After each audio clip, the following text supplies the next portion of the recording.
Welcome to another edition of the program World Views here on Canal de English. And our guest today is Mr. Bandolo, that we don't need to present to you anymore. Mr. Bandolo, it's a pleasure to have you here today. Thank you very much, and thanks for inviting me. And with Mr. Bandolo, we shall be focusing on the Kenyan elections. The fear that everybody had seems to be happening there in the largest economy in East Africa. Please do not go away. We shall be right back after this.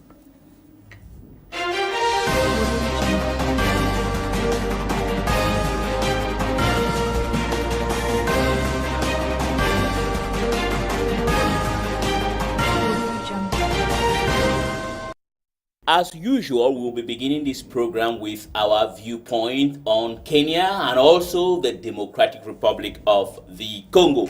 As you all know, last Tuesday, the East African state of Kenya, which is the largest economy in that part of the world, went to the polls. The two main contenders were outgoing President Uhuru Kenyatta and former Prime Minister Raila Odinga.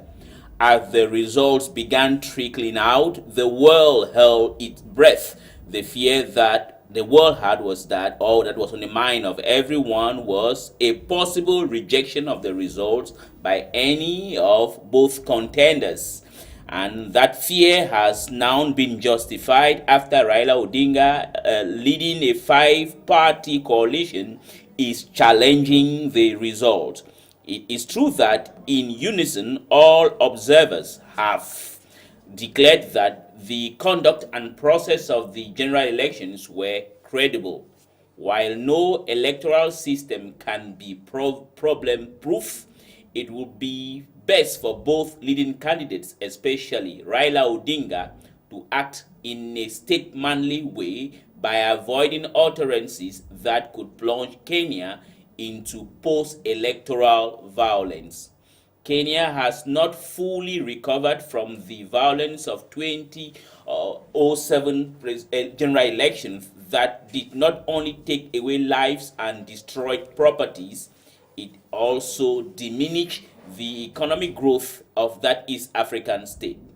However, while we encourage Raila Odinga to exercise restraint, his allegations that hackers gained access to the election computer system by using the identities of Chibukati, the Independent Electoral and Boundaries Commission's chairman, and Chris Masondo, the commission's technology manager, who was tortured and murdered late last July to manipulate the outcome, must not be ignored. Just as we recommended that Chris Masondo's assassination must be examined and those accused should be publicly punished before every result is published. And we want to recommend again that the first step toward the credibility to this on the current electoral process in Kenya will be for credible independent electoral bodies or individuals to be invited. One way could be to give the Independent Boundaries and Electoral Commission access to the servers. I will take it again. One way to give credibility to the electoral system in Kenya will be to allow access to the servers of the Independent Boundaries and Election Commission website. Only an independent and credible body will be able to make or give credibility to the current electoral process in Kenya. Meanwhile, in the Democratic Republic of Congo, its capital, Kinshasa, woke up to violent clashes between security forces and members of Bundu dia Congo. Bundu dia Congo is a Christian sect led by Mwana, a tribal and religious leader. Members of Mwana were found out of the capital at several parts of the city, were not only in open confrontation with the government, others were seen staging peaceful demonstrations and holding banners onto which were clearly written Congo to Congolese and Rwanda to Rwandans. It should be recalled that, or reminded to everybody watching us today, that in the Democratic Republic of Congo, especially those in its capital, Kinshasa, and the western part of that large Central African countries, most citizens there have been made to believe that Joseph Kabila Kabange is not a Congolese but a Rwandese. What is recommended in the DRC currently, which is facing an increasing threat to its already fragile peace and stability, is for President Joseph Kabila to respect the constitution of the DRC. If he respects the constitution of the DRC and resigns or leaves power, the large country in the heart of Africa will return to normalcy. That is our point of view here today at Canal de English on the Democratic Republic of the Congo, and also on the about Kenya, the largest economy in East Africa. We shall be right back to begin our debate after this.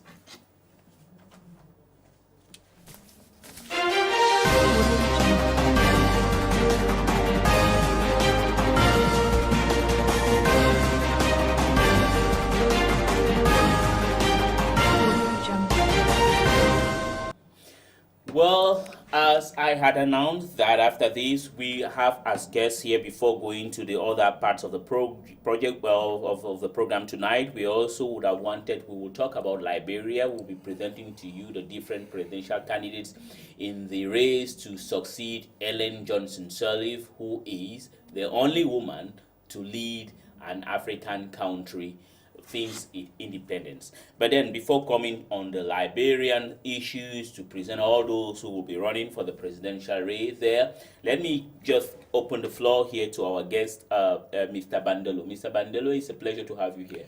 Once more, it's my pleasure to be invited.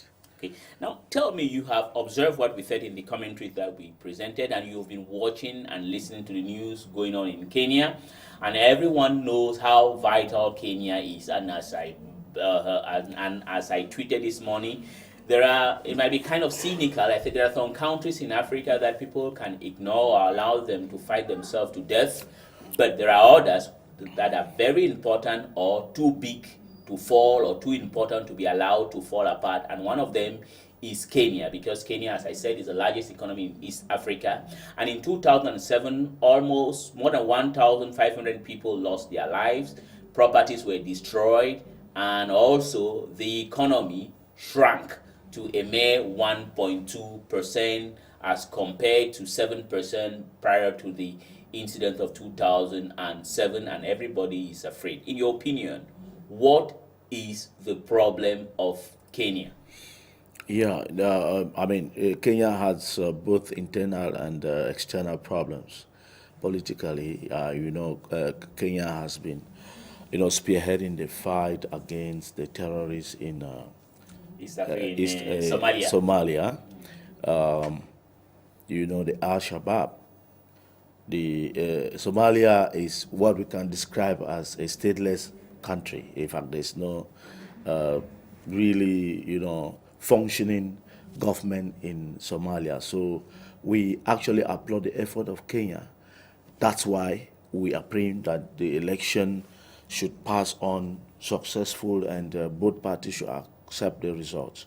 But I'd like to make allusions to the statement that was made by President Obama, former president of the United States, when he visited Addis Ababa to talk to the African leaders and to maybe preach his gospel of democracy. He was very clear that what Africa needs is strong institution and not strong men. And he was very right. Now, Kenya is a very peculiar country, not only in East Africa, but in the whole of Africa. And it's our wish that the issue of elections there should be resolved peacefully. Now, coming to talk about the two candidates Odinga, Raila and Odinga, Uhuru. Uhuru Kenyatta, yes. Honestly, Kenya has the reputation of very charismatic leaders. Both of them are charismatic. But I think as far as this election is concerned, Uhuru, from every indication, still has the voice of the people, the popular voice of the people. Yeah, but then But yes, I know there are allegations. yes. But the question I want to ask, why not allow the independent electoral commission to do its work, carry it to the end, and then we have complaints coming to examine, because in the middle of the electoral commission preparing for the results, Odinga is already calling the shot. Yeah, but what Odinga is saying, he has victory. yeah, but what Odinga is saying, Bandul, I'm sorry to interrupt you there in an abrupt manner, is that he thinks, or they think, because he is leading a five-party coalition, that the server of the Independent Electoral Boundaries and Elections Commission, something like that, was tampered with, and that he has credible information that he had 8 million of the votes, that in fact he declares himself that he's a winner. Like I said, Won't you take that like into consideration? his reason might be justified, but he, as an individual, a candidate, should not make such dangerous pronouncement. If you have those proofs, we have a legal approach to these things. I mean, you should have his lawyers present these facts in front of a Supreme Court, an electoral court, to contest. And if it is examined and found that it's true, I mean, Kenya, in my opinion, is a very democratic country, very modern, and you are not going to be doubting the independence of the judiciary on issues like national issues like this, on election and stuff. My take on this issue is that, honestly, it is not good to plunge Kenya into another violent situation after an election like the one you said it, 2007. Yes. We will not encourage that. We know that there are so many ethnic cleavages in Kenya, claiming autonomy and claiming, power in Kenya. But this is democracy we are talking about. When I quoted Obama as saying that what Africa needs is strong institutions and not strong men, is because in Kenya we have strong institutions. I mean, I don't see the president being above the law in Kenya. They have put in place a credible electoral system that can guarantee free, transparent election at all levels. But my fear is that the opposition candidate has not allowed the electoral commission chairman and the commission itself to carry its responsibility to the end. Now, but why don't you take it this way? When he cried foul, why would the chairman of the Independent Electoral and Boundaries Commission not say, okay, in order to drive away any kind of suspicions, let's bring on an independent body to examine our servers, as the opposition is already accusing them that they took the passwords from Mr. Chris, who was killed sometime around July, and also the head of the Electoral Commission gave them access to it. Why don't you think that, well, he might be a sore loser, as people are saying, but why don't you think that it's important for at least a group of independent bodies to come and say, all right, let's go and examine the complaints of Raila, in order that when the elections comes out, it should be free of any kind of suspicions? Absolutely, I agree with you. But what I'm saying is, listening to what Raila Odinga has been saying for this since Monday, it's not a good signal to peace in Kenya. Yeah, but why don't they listen to him? Now, I agree that maybe his complaints are not being listened to, but I don't know how far that's true, because as the president of the Electoral Commission, or the chairperson, at the end of the counting and all of that, he has to make pronouncement on issues like that. I'm not sure that this is the right time for him to make such statement. It will be when you are reading the complete results that you bring up such issues and open up It is because the legal front. It's because if there is any evidence of the people of the opposition will simply say that you said that, one, perhaps because you are out of Kenya, two, because you have confidence in the electoral process. But they say now the other question is this: why is it that when Chris Msondo was killed, proper investigations were not carried out? Because if it were carried out, people are suspecting that he was killed simply because he held the key to honest and transparent elections, hence he was killed. Between July and August. In fact, we're still in the second week of August, and he was killed in July. Now, to investigate such a case is as complicated. Which one comes first? Is it the election or the investigation results of the death of the person in question? But the thing is that if a key member is killed, the suspicion arises that he was killed. It's automatic. It's automatic, right? Yes. Why? There's bound to be suspicion. Good. Why surrounding his death? Why given its importance as far as the commission is concerned? Yes, but now why is it that you have the offers from Britain, the embassies of Britain in Kenya, and the United States offered their services? I don't know whether the government of Kenya accepted or the electoral body accepted. Why didn't they accept? Because I think, perhaps I'm wrong, had it been they accepted an external body to carry out an investigation on the circumstances of the assassination of Chris, it would have at least watered down any kind of suspicions, don't you? We just hope that at the end, all of those things will be taken into consideration to attenuate the tension and peace will reign in Kenya. Because at the end of the day, as I said, it's hard-earned democracy in Kenya. Okay, if you look at the history of Kenya from its creation, Jomo Kenyatta being the father of the present president, the incumbent candidate, you notice that the British have always played a role that is questionable in the politics of Kenya. In the politics of Kenya, we'll come back to that point to find out the questionable role that Britain has played. Were they in favor of the Kenyatta or were they in favor of Odinga? We shall know that in a while. But before then, we will try to return and find out from our technician, because we have our world and African views, news prepared to us by Albert Etundi. If it is set, we shall listen to it together before coming back to the second part of this program, where we shall also be presenting to you the different presidential candidates at the upcoming Liberian presidential elections. Please do not go away.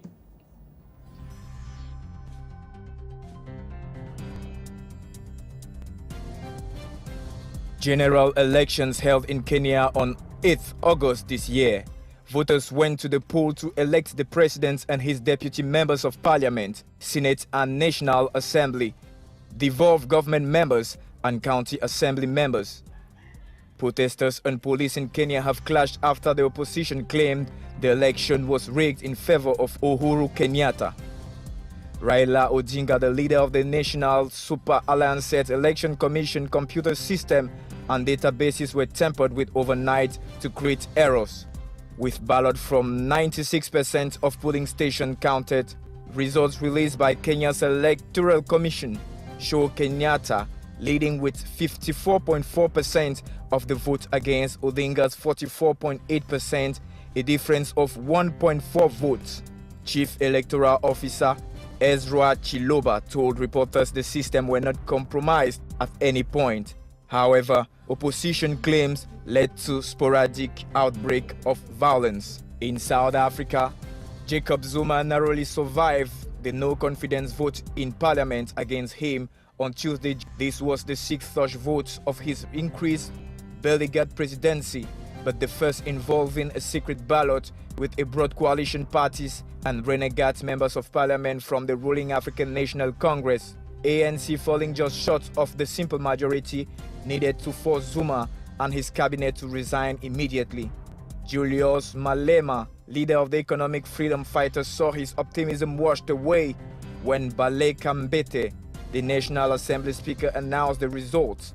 198 members of parliament voted against, compared with 177 in favor, with no abstention.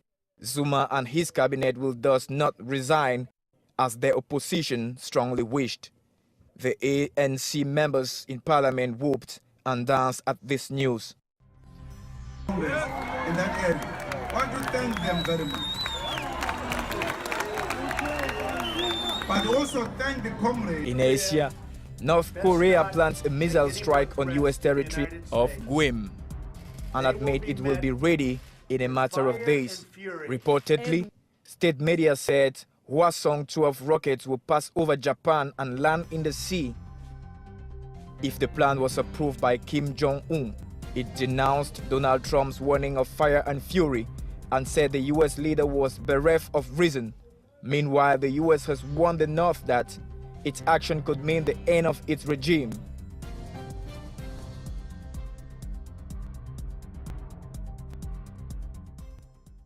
In Europe, French President Macron has been accused by critics of hypocrisy after vowing to stamp out political nepotism.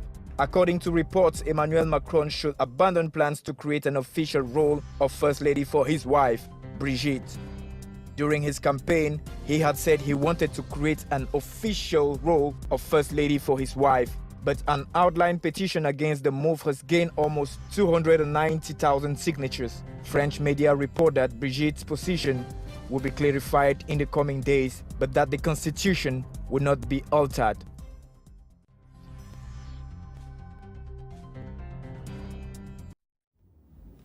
Well, that was our roundup of African and world news prepared to us by Albert A. Tundi. We are back here on set, and we still have our Pan-Africanists. I want to remind you all, the viewers watching us from Burundi, Liberia, Kenya, and all over the world. That is his world views. It's our own views on world affairs.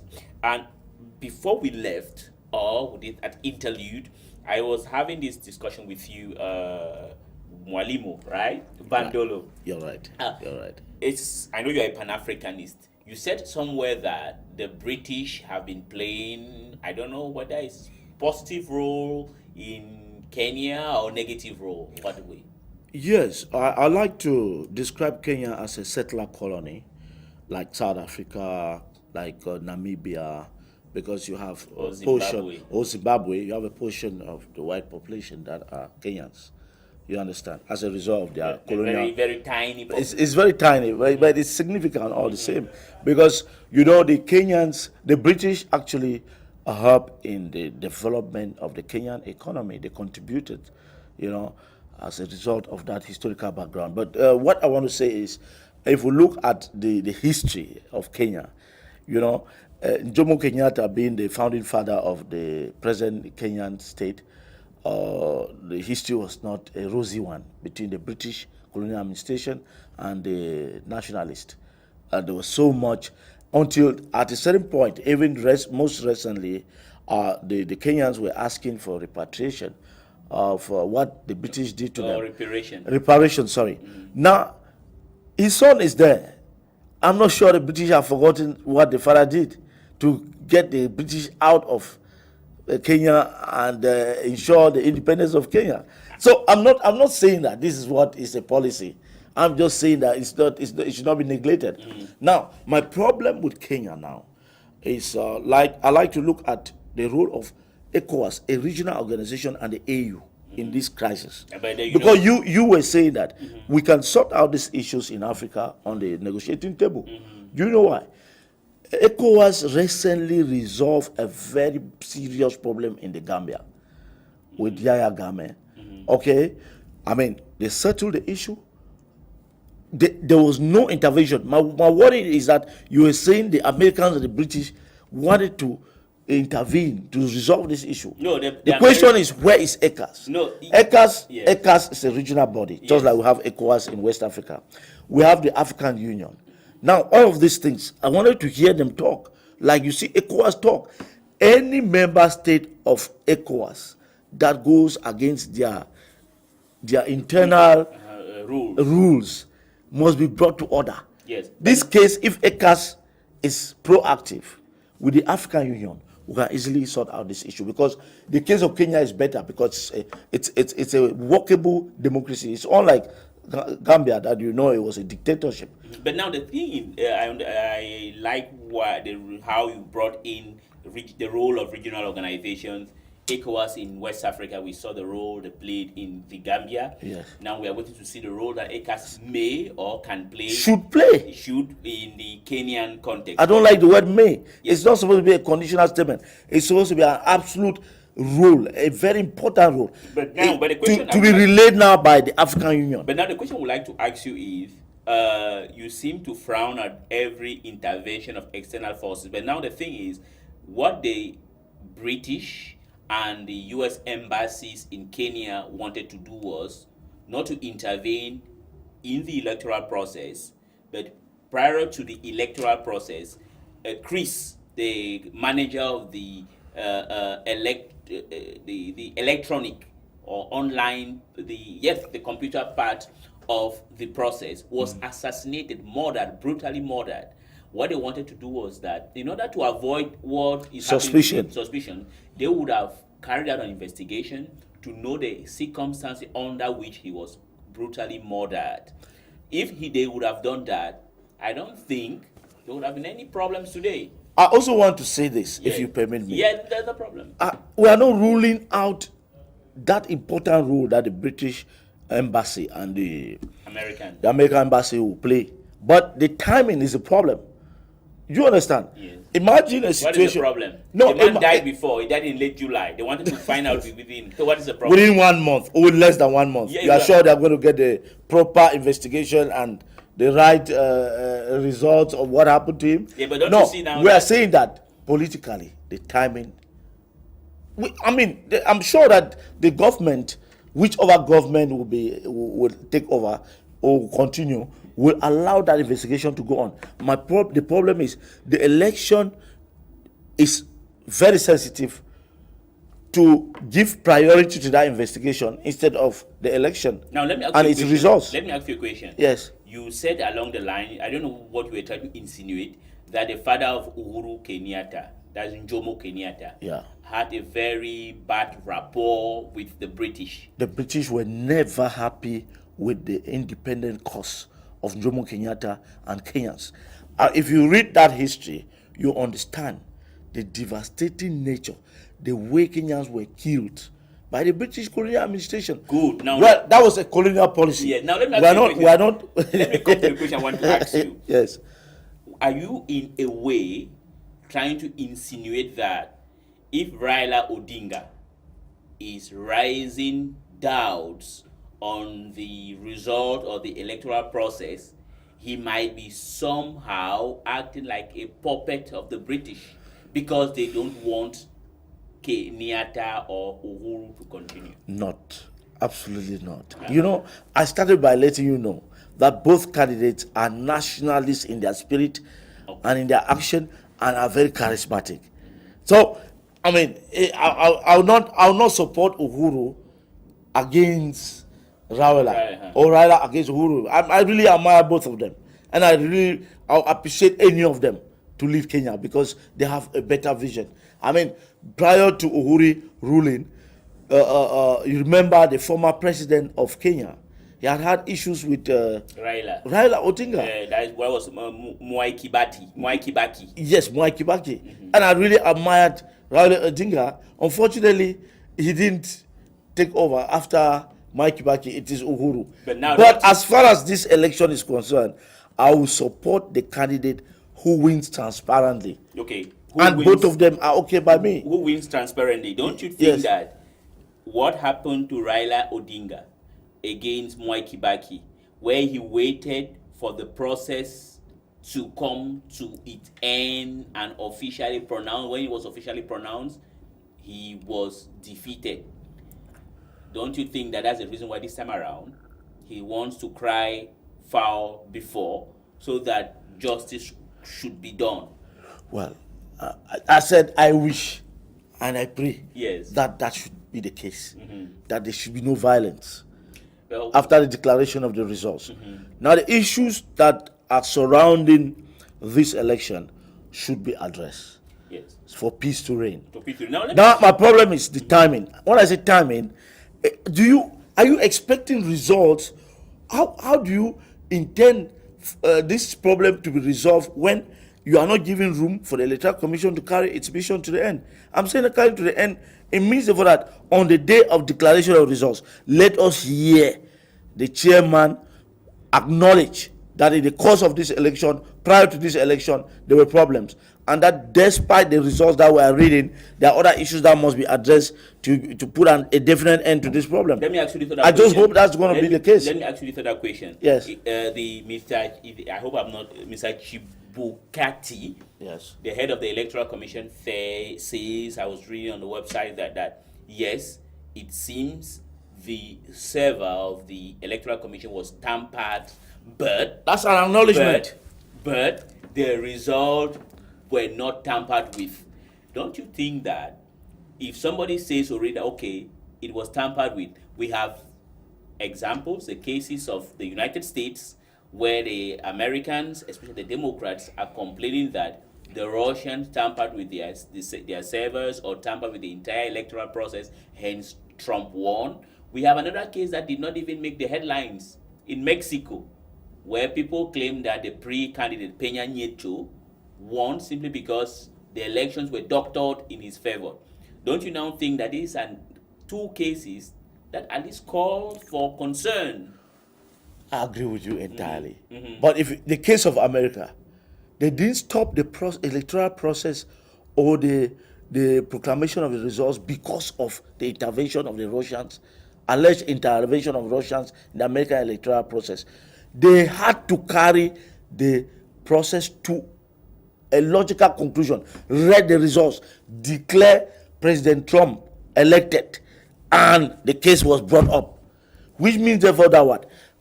If in the process of investigation, it is found evidently that the Russians had a hand in whatever they are alleging, the American system, it would not stop the Supreme Court or whoever to tell Trump to vacate his position, and a new person comes up. And that's what I'm praying, that the same thing should happen to Kenya, that we are not ruling out these allegations. We're saying that let the results be declared, whoever should be declared winner. The winner. And the loser comes up now legally. And if the investigations are found, it is obvious that whoever was declared winner will be asked to resign. Okay, now I mean, there's a constitutional provision. It's just unfortunate that I didn't look at that before the program. Okay. I mean, Kenya is a viable democracy in East Africa, in Africa as a whole. I'm very proud of that country. That's why I told you that Obama was saying it. But that is what Africa needs: strong institutions and not strong men. So do you think that... So I'm not talking here about a strong man like Uhuru or a strong man like... I'm talking about their institutions. So you think Kenya has solid institutions that are... can handle this problem with no qualms. Okay. Now, before we come back, let's talk about a little bit about Liberia. Remember, Ellen Johnson Sirleaf will be finishing her mandate very soon, her 2 mandates, and one of those rare countries in Africa is once again in West Africa, respecting the constitution of their countries. 2 mandates, she's gone.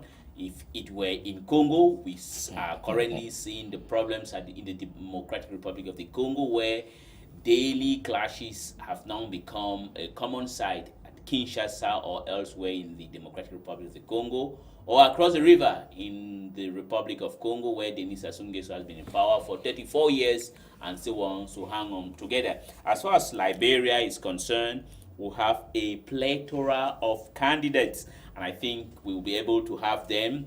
Well, that is the case of when we talk about the DRC. But now let's talk about Liberia. In the Liberia, we have several candidates. We have Joseph Boakai. Mr. Joseph Boakai is the vice president of Liberia. He has been the vice of Ellen Johnson Sirleaf since 2006. And then you have on your screen there Charles Brumskane. He is the leader of the Liberty Party. You have Mark Adela Cooper, who is a philanthropist, and you also have Alexander B. Cummins, former executive vice president and former chief administrative officer of Coca-Cola. You have Prince Johnson, who is a former rebel. That is Prince Johnson on your screen. Prince Johnson, everybody knows that the role he played in the Liberian Civil War. And the other candidate we have is Joseph Mills Jones. Joseph Mills Jones is leader of the Movement for Economic Empowerment and former governor of the Central Bank of Liberia. We have Richard Myler, who is a businessman. Another businessman in the race in Liberia is Binoni Ure. He's a businessman. And we have also George Oponweya, who is a former footballer who was defeated by Ellen Johnson Sirleaf in 2005 presidential election. And we have McDonald's Wentu of the United People's Party and Jeremiah Wepoe, who is a businessman. Well, those are the various presidential candidates competing and preparing. They are in the starting block, competing and preparing to replace Ellen Johnson Sirleaf, the only woman leader in Africa, the only woman leader of a state in modern Africa. Before we come back on Kenya, I want to ask you, you've been following Liberia, right? Sure. Now, what is your opinion on Madam Sirleaf? What example, or what will be the legacy that, in your opinion, Mrs. Ellen Johnson Sirleaf will be leaving as the leader of Liberia? I'll begin by applauding her decision not to go for a third term, because the issue of third term has been a major problem in African leadership. I wish, she's going to join normally the group of honorable retired president of Africa, where late Mandela belongs, and the other great people like Kofi Annan. Why? She has respected her 2 term of office as stipulated by the Constitution. We were just giving us another bad news from the Democratic Republic of Congo. Democratic Republic of Congo. It's not good. So I like to appreciate the effort or the idea or the decision of Ellen Johnson Sirleaf not to go in for a third term, which is very important. What Africa needs, as I said, is strong institutions. What she has just done is to respect those institutions of the state that limit her, that prohibit her not to run for a third term. If this is respected, then you'll find smooth continuity, smooth transition, okay? That's a legacy. For me, it's a legacy. Another legacy for her is that she'll be leaving Liberia as a stable country, given the background of Liberia that's been in civil war, and Charles Taylor being the orchestrator of civil war not only in Liberia, but in other neighboring countries like Sierra Leone and Guinea. You know what Taylor did? That's why he ended up in the International Court of Justice. Okay? That's why nobody bothered to talk about him when he got there, because he was really, an agent of war and instability in that area of Africa, in that part of Africa. So if we're talking about, we say, Ellen, being a woman, it gives room for other women in other African countries, or for Africans to know that women too can do it, and even do it in a great way. Okay? I'm sure if it's a man who was there as a leader, the post-Liberian crisis, he will be saying that, no, I've not done enough. I still have an agenda to advance Liberia to this level, to this level. But it's a woman, and she has really paved the way for other African women who are aspiring to lead their countries to take her example and lead any country in Africa if they want. I mean, she's a good example, in my opinion. Okay. Just the fact that she said she was not going for a third term bid, I was so happy. Not only for her decision, but for the peace of Liberia and that region as a whole, that had known so much bloodshed as a result of the civil war that has plagued that part of Africa for a while. You are a Pan-Africanist, Bandolo, and you have a wider view on the continent.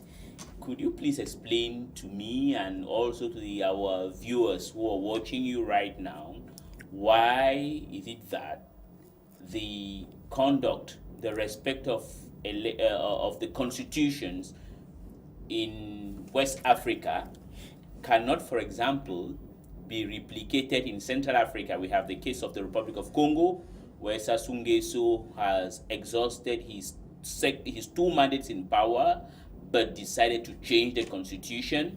We have the case of the Democratic Republic of the Congo, where Joseph Kabila doesn't want to respect the constitution, is elongating his term in power.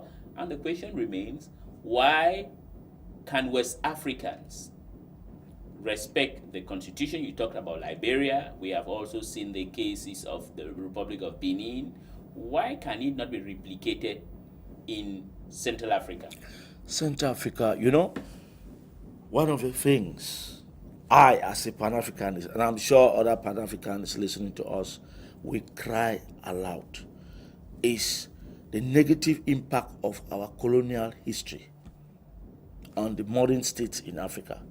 You cannot rule out the fact that there is a colonial, what you call neo-colonial influence in contemporary African politics, which goes with the culture and the values of those colonial administration. Now, to tell you the bitter reality, the bitter truth, if you are going to go to I'm not going to go back to the history of Africa, because Africa originally was a stateless society, okay, until 1884, when they met in the Berlin Colonial Conference and started mapping out this continent. And then the First and the Second World War came and worsened the situation. Do you understand? Now, looking at, I'm not saying so because I have an English background, but the reality is there. All English-speaking colonies in Africa are far advanced in all ramifications. Whether you are talking about the economy, the cultural values, you are talking about politics, they are so modern, they are so.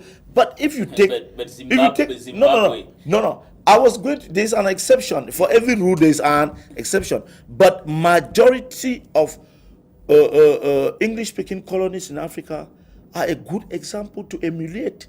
You get the point. Now, if you take the British side of the background, as I was saying, you look at the French background, the hell we have in Africa is as a result of the French colonial policy of assimilation that is dragging Africa into chaos, poverty, and wanton dictatorship.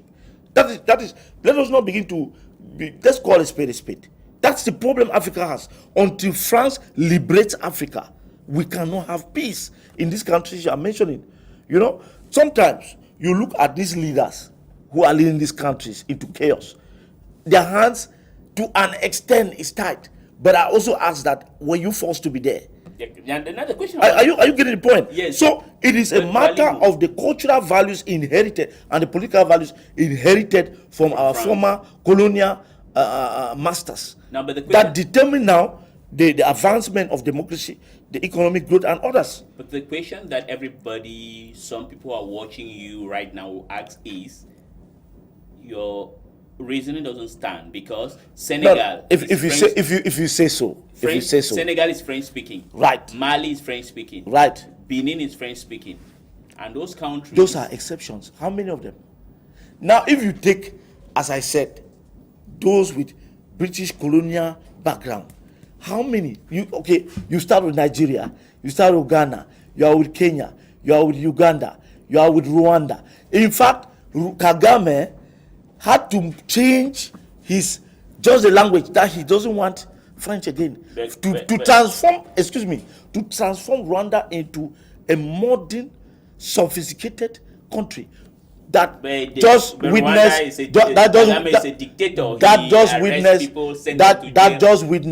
a genocide in 1994.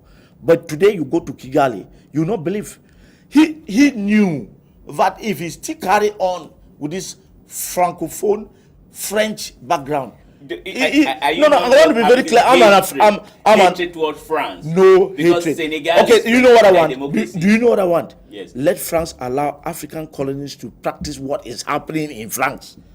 They should not. Yeah, France is a democracy. France is a modern state. But when it comes to its colonies, they now give them another kind of democracy. But why don't they do that? They give them another kind of leadership. What is going on here? Your reflection doesn't seem to stand. Let me ask you this question, right? Because you are using Senegal. Senegal is an exception, and do you know why? Benin, the Republic of Benin. Good. Let me give you why Senegal is an exception. Yes.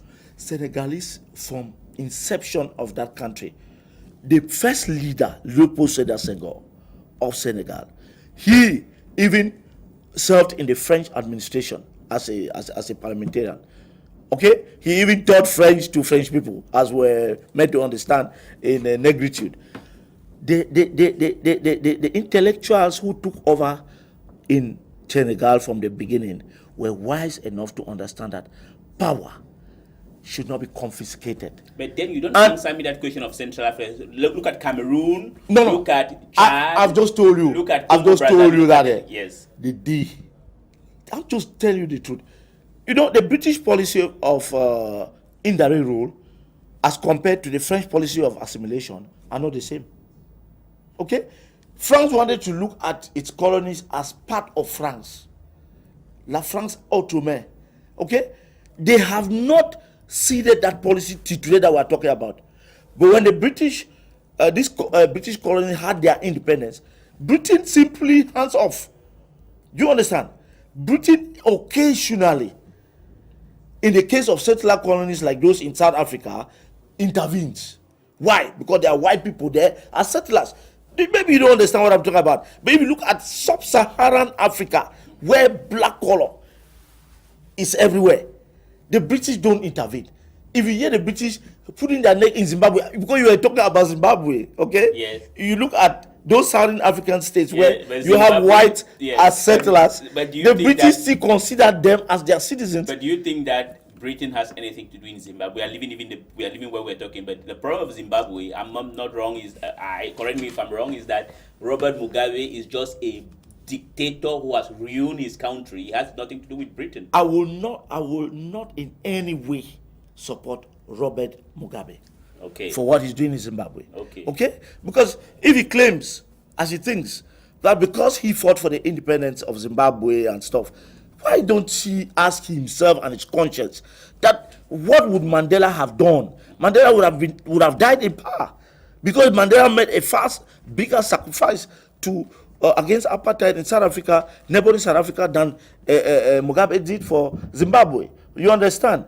And so the argument of, because that's what is in his mind, and he thinks he's the only one to rule Zimbabwe. What has he done? He has destroyed the entire country. Now, do you see what has happened? There is what we call comprador bourgeois. Bourgeoisie. Yes. Maybe that term, I don't know how to break it down. Yeah. But I want you to understand that another negative impact of this colonialism we are talking about, okay, is that they came and trained those comprador bourgeoisie who are now acting worse than even the colonial masters themselves. Okay? And that's why, if you look at the policy of Nyerere, the policy of Nkrumah, and the other Pan-African leaders before independence and after independence, theirs was complete independence, economically, politically, and socially. And those who have danced to that tune have evolved, have developed, and they are now matching up with what you can call developing economies in Africa. All right, now I'm sorry we are going to come to the end of this program, but rapidly, you have to give me a solution, or to the viewers, what will be the solution in Kenya? Rapidly. Now we have this kind of stalemate. Raila Odinga has declared, or he's declared himself victorious, but the elections are not yet out. What will you give rapidly as an advice? No. What I really want is ECA to intervene first, and the African Union.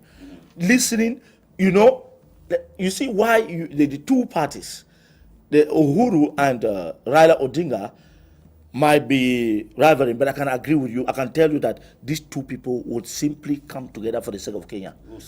But some people need to trigger this peaceful transition, and it should be ECAs, like ECOWAS. Okay, ECOWAS to step in, African Union to step in, and let us just normalize this situation. But let's not just give the outside world that we Africans cannot sort out this thing. When ECOWAS has been doing it in Burkina Faso, they did it in Gambia. They did. I mean, I'm so proud of Thank the you ECOWAS. very much. You are very proud of ECOWAS, and we hope that perhaps ECOWAS might replicate what ECOWAS did in West Africa, so ECOWAS can do the same in Kenya. Now, before we put an end to this program, I want to thank Donald Njilo and Frank Henry Nonga for having made possible that this program should be broadcast live. But before then, let me remind you that we have our colleague. His name is Ahmed Abba. Ahmed Abba, whose photograph you're going to see on this, is a journalist. I want to remind all of you that Ahmed Abba is a journalist here in Cameroon. He is in jail. He has been there for 2 years now. Apart or beside Mr. Ahmed Abba, who has been jailed because of doing just his job, you have 7 other journalists who are languishing in the prisons of Cameroon, and we need as journalists to all think of Ahmed Abba. And it is on that note that we are putting an end to this edition of World Views, and I want to thank the Pan-Africanist Bandolo for having made it here today. And we hope to have you even tomorrow for another program called Newsroom here on Canal 2 that starts at midday. So please do not go away. Please stay tuned to more programs here on Canal 2 English. Thank you.